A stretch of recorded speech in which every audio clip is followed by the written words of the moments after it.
Hello guys, welcome back to my channel. ఈరోజు మనం సింపుల్గా ఆలు పచ్చిమిర్చి కర్రీ ఎలా చేసుకోవాలో చూద్దాం. ఒకసారి ఇలా చేసి చూడండి, ఎంతో టేస్టీగా ఉంటుంది. ఓకే, స్టార్ట్ చేసే ముందు మన వీడియో చూసే వాళ్ళు లైక్, షేర్ అండ్ సబ్స్క్రైబ్ చేసుకోండి, మర్చిపోకండి. నేనైతే 3 ఆలుగడ్డలు, 2 టమాటాలు, 1 ఉల్లిగడ్డ అయితే తీసుకున్నా, కట్ చేసి పెట్టుకున్నా. 20 పచ్చిమిర్చి కూడా కడిగేసి ఇలా మిక్సీ పట్టుకోండి. మందం పాటి ముగ్గురు తీసుకోండి, ఎందుకంటే మాడకుండా ఉండడానికి. అందులో ఆయిల్ వేసుకోండి. ఆయిల్ వేసాక అది వేడయ్యాక అందులో జీలకర్ర వేసుకోండి, తాలింపు గింజలు. తర్వాత తాలింపు గింజలు వేసుకున్నాక అవి మసిలాక ఆయిల్లో అవి వేగాక తర్వాత ఉల్లిపాయ వేసుకోండి.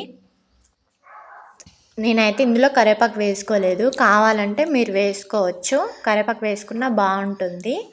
నేను ఇందాక కడిగిన పచ్చిమిర్చి మిక్సీ పట్టుకొని నేను పక్కకు పెట్టుకున్నాను. ఇందులో అయితే ఉల్లిపాయ వేయాలి. ఉల్లిపాయ వేసి బాగా వేగనివ్వాలి. మా బాబు అక్క తొక్క అంటుండు. అవి వేగాక పసుపు వేసుకోండి. పసుపు వేసుకున్నాక బాగా వేగనివ్వండి. వేగాక అందులో పచ్చిమిర్చి మనం పట్టుకున్నాం కదా, అది అందులో వేసుకోవాలి. ఎందుకంటే నేను నూనెలో పచ్చివాసన పోయేంత వరకు వేగనిచ్చా, అందుకే నూనెలో ఫస్ట్ వేసుకున్నా, లేకుంటే పచ్చివాసన వస్తుంది. తర్వాత ఆలుగడ్డ, మనం కట్ చేసి పెట్టుకున్న ఆలుగడ్డలు, టమాటాలు వేసుకోండి. అవి ఉడకడానికి ఒక 2 స్పూన్స్ ఉప్పు వేసుకోండి.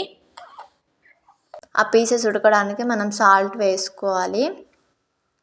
తర్వాత బాగా కలుపుకోవాలి. ఆలుగడ్డ అంటే ఎంతమందికి ఇష్టమో కామెంట్ చేయండి. అలాగే మీకు ఇంకా ఏమేమి రెసిపీస్ కావాలో కూడా నాకు కామెంట్ చేయండి. నేను 2 minutesలో సింపుల్గా చెప్పేస్తా.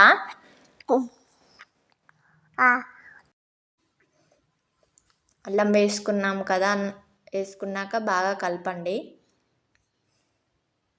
అలా చూస్తేనే నోరు ఊరిపోతుంది కదా.